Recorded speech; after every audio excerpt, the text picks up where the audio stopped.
오늘 말씀은 용서에 대한 말씀을 예수님께서 하고 계십니다. 우리가 18장의 말씀을 전체적으로 봤을 때 이 용서에 대한 말씀이 어떤 맥락 가운데 나와 있는지를 보는 것 또한 중요한 것 같습니다. 여러분 18장 전체를 보면 18장 맨 앞부분에 보면 제자들이 누가 크냐 하고 싸우는, 누가 크냐 하고 다투는 장면이 기록되어져 있습니다. 그때 예수님께서 어린아이와 같이 순전하고 깨끗하고 정결한 마음을 갖지 아니하면 천국에 들어갈 수 없다라는 비유를 들어서 말씀해 주셨습니다. 그리고 나서 이 교회의 어떤 죄에 대한 문제, 그 치리에 대한 문제를 어떻게 다룰 것인가에 대한 이야기가 또한 기록되어져 있었습니다. 교회 안에 죄 지은 사람에 대해서 먼저 가서 그 사람과만 상대하여 이야기하고, 듣지 않으면 한두 사람 데리고 가서 또 한 번 이야기하고, 그래도 듣지 않으면 교회에게 말하고, 교회의 말도 듣지 않거든 이방인과 세리와 같이 여겨라. 다시 말하면 치리에 대한 이야기를 하시면서도 결국에 죄 지은 사람도 어떻게든지 그를 끊어내지 않고 그를 돌이키게 하려고 하는, 결국에 말하면 하나님 예수님께서 계속해서 18장에 말씀하시는 것은 무엇이냐면 한 사람도 잃지 않고자 하시는 아버지의 마음을 말씀하고 계셨습니다. 그 이어서 오늘 본문에 보면 용서에 대한 이야기가 나왔다는 것, 그것을 우리가 문맥 가운데 기억하는 것이 참 중요한 것 같습니다. 사람을 잃어버리지 않으려고 하는 하나님의 마음, 한 영혼을 잃지 않으려는 그 마음 가운데 오늘 이 용서에 대한 이야기가 나왔다는 것이죠. 여러분, 우리는 너무나 쉽게 사람들을 평가하고 너무나 쉽게 사람들을 끊고자 하는 것이 우리들의 성향인 것을 우리는 보게 됩니다. 조금만 불편하면 안 보면 그만이지 하고 그냥 사람들의 관계를 끊어버리는 그런 우리의 모습들이 있을 수 있다는 것이죠. 얼굴은 보지만 마음으로는 그 관계를 이미 단절해버린 그런 우리의 모습들 또한 보게 된다는 것입니다. 여러분, 우리가 본문을 통해서 어떻게 하면 이 용서의 문제를 성경적으로 받아들이고 또 성경적으로 실천하며 살 것인가, 여러분, 그것을 오늘 본문을 통해서 우리가 보게 됩니다. 여러분, 왜냐하면 우리가 구원받았다라고 하는 것은 결국에 용서받았다는 것과 같은 의미입니다. 우리가 구원을 받았다는 것은 그냥 하나님이 건져주신 것이 아니라 우리를 용서하셨다라는 의미라는 것이죠. 그리고 구원받은 자의 삶이라는 것은 무엇이냐?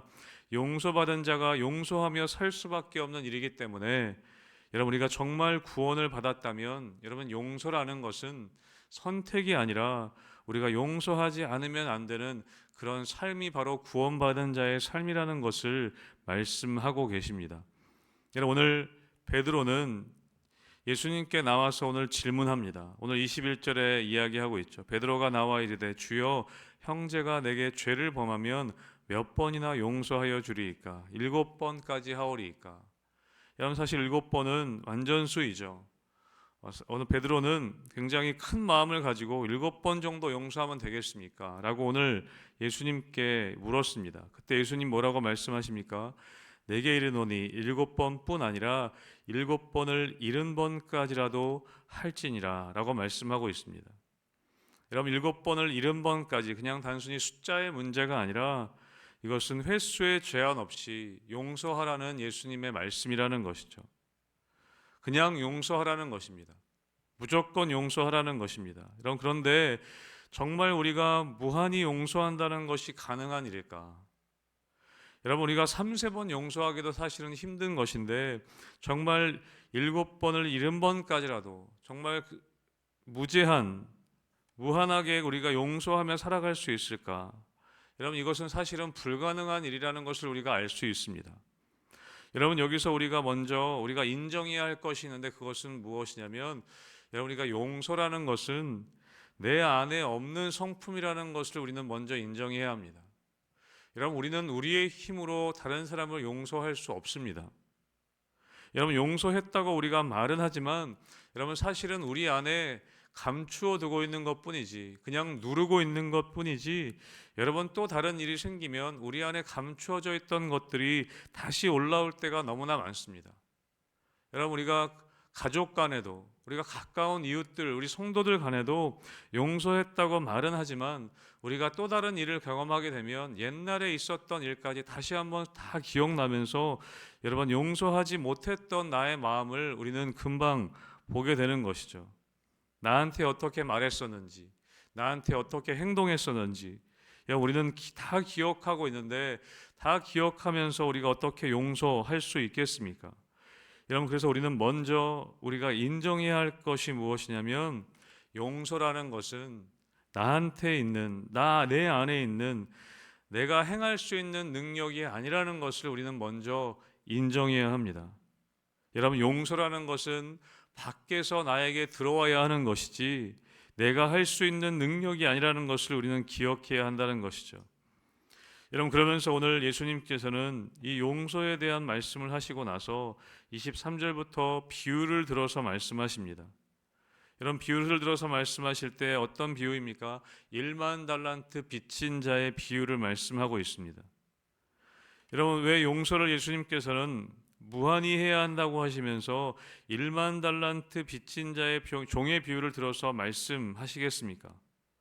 여러분, 결국에 용서라는 것은 계산해서 나오는 답이 아니라는 것입니다. 용서할까 말까, 내가 용서할 때 내가 받은 게 얼마인지를 분명히 알아야만이, 여러분, 내가 무엇을 받았는지를 분명히 알아야만이 용서할 수 있는 힘이 생긴다는 것이죠. 그냥 용서해라라고 예수님 말씀하시고 그친 것이 아니라 1만 달란트 빚진 자를 먼저 비유를 통해 말씀하신다는 겁니다. 왜냐하면 내가 바로 그 사람이라는 것이죠. 내가 바로 용서받은 사람이라는 것을 기억해야 한다는 것입니다.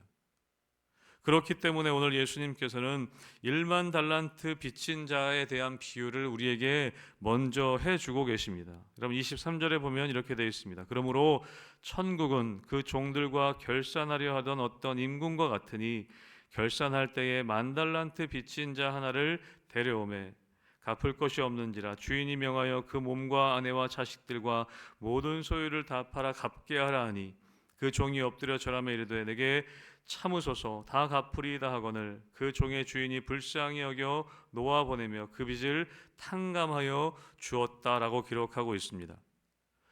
여러분, 예수님께서는 용서하라라고 베드로에게 말씀하시고 나서 1만 달란트 빚진 자, 그 1만 달란트 빚진 자를 주인이 탕감해 주었다라는 비유를 들어서 말씀하고 있습니다. 여러분, 그런데 오늘 23절에 보면 어떻게 시작하고 있냐면 천국은 이라고 시작하고 있습니다. 용서에 대해서 말씀하시면서 천국의 비유를 들어서 말씀하고 계신다는 거죠. 여러분, 결국에 용서라는 것은 천국 백성이 경험하는 일이고 천국 백성이 살아가는 삶의 방식이라는 것을 말씀하고 있습니다. 여러분, 이 땅의 힘으로는, 이 땅의 방식으로는 할 수 없는 일이라는 것이죠. 여러분, 우리가 어떻게 용서할 수 있겠습니까? 이 땅의 사람으로서는 할 수 없는 일이라는 것입니다. 여러분, 용서하는 이야기는 천국 이야기에서부터 나온다는 것을 우리는 기억해야 합니다. 여러분, 그래서 예수님께서 마태복음 앞부분에 산상수훈의 팔복에 대해서 말씀하시지 않습니까? 애통하는 자는 복이 있나니 긍휼히 여기는 자는 복이 있나니 내가 긍휼히 여김을 받게 될 것이다. 여러분, 이것은 천국 백성의 삶의 모습을 말씀하고 계십니다. 여러분, 우리는 이 땅에 살아가면서 이 땅의 방식으로 우리는 용서할 수 없습니다. 여러분, 그래서 1만 달란트 빚진 자의 비유는 천국의 비유입니다. 천국 백성의 비유인 것이죠. 천국 백성들만이 경험할 수 있는 일이라는 것입니다. 여러분, 그래서 우리는 구원받았다는 것, 우리가 처음에도 말씀드렸지만 여러분, 구원받았다는 것은 용서받았다는 것입니다. 여러분, 구원은 그냥 이루어지는 것이 아닙니다. 하나님의 용서하심, 예수 그리스도를 통한 용서가 있었기 때문에 우리가 구원받을 수 있는 것입니다.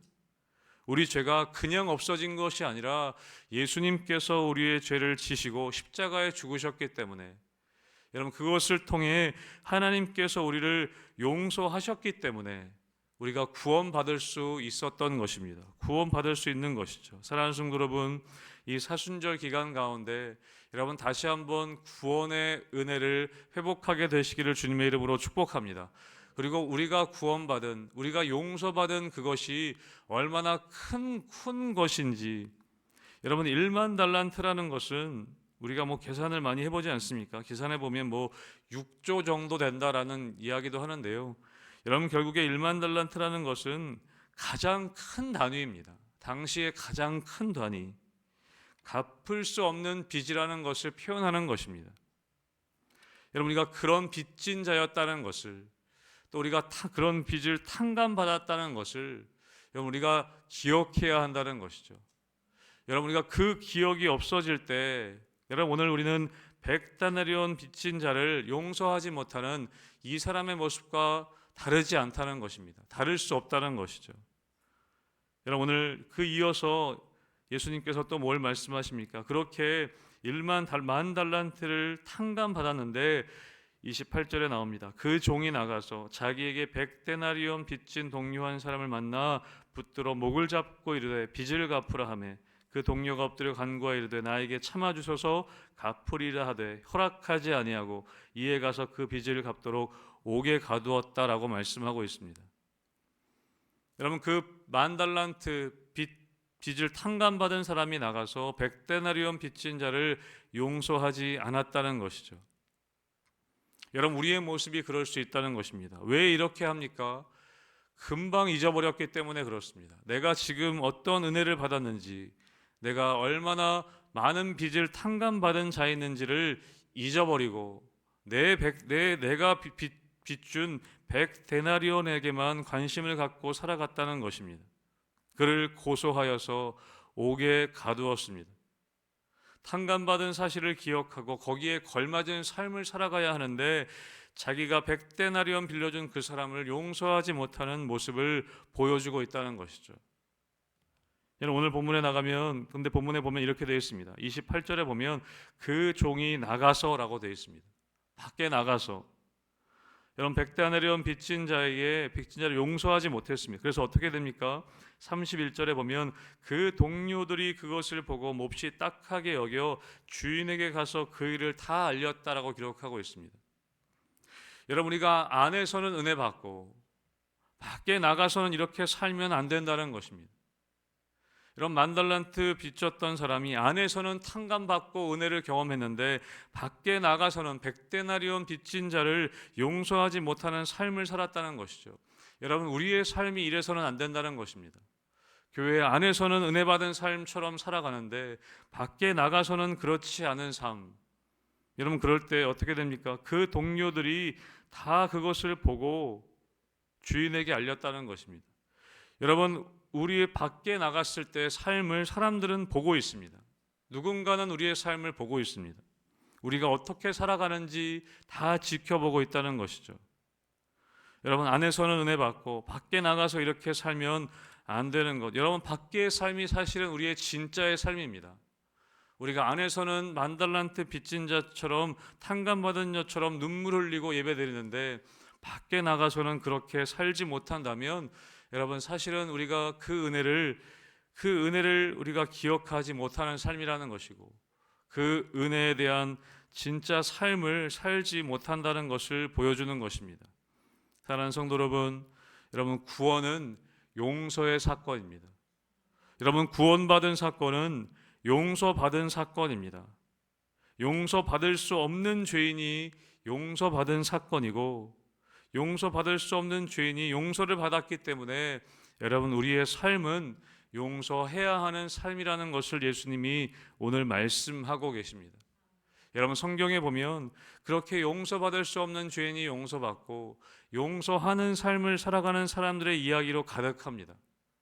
여러분, 구약에 보면 요셉이 그러지 않았습니까? 자기의 형제들을 용서할 수 없는 그 형제들을 용서했습니다.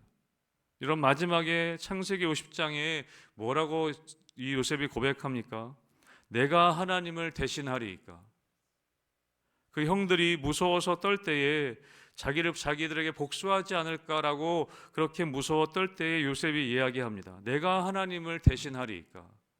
여러분, 요셉은 구원받은 사람의 삶의 모습을 보여주고 있습니다. 여러분, 우리가 사순절 기간 보내고 있는 가운데 있습니다. 여러분, 우리가 사순절 기간 보내며 우리가 십자가의 은혜를 받은 사람의 삶은 무엇입니까? 갈라디아서 2장 20절의 말씀처럼 나는 죽고 예수로 사는 삶이 여러분 구원받은 사람의 삶의 모습이라는 것입니다. 여러분, 용서는 내가 할 수 있는 것이 아닙니다. 내 안에 계신 예수님이 하실 수 있는 것입니다. 여러분, 우리가 결국에 나는 죽고 예수로만 살아갈 때 여러분, 용서는 내가 하는 것이 아니라 예수님을 통하여 하는 것입니다. 예수님이 나에게 하신 그 용서가 나의 삶을 통해 예수님의 용서가 드러나는 삶이 바로 용서받은 삶의 모습이라는 것이죠. 사랑하는 성도 여러분, 우리가 아무리 이 악물고 용서하려고 해도 내 힘으로는 그렇게 할 수 없는 것입니다. 여러분, 이 사순절 기간 무엇보다 십자가의 은혜가 다시 한번 회복되시기를 주님의 이름으로 축복합니다. 내가 구원받은 자임을, 내가 예수 그리스도를 통해 용서받은 자임을 더 깊이 경험하게 될 때 여러분, 내 안에 예수님을 통해 우리가 용서하는 삶으로 나아갈 수 있는 것입니다. 오늘 이 사순절 기간 여러분, 더 십자가의 은혜를 기억하며 우리가 용서받은 죄인임을 기억하며 여러분, 예수님을 통해 용서하는 삶을 살아가는 우리 성도님들의 삶이 되시기를 주님의 이름으로 축복합니다.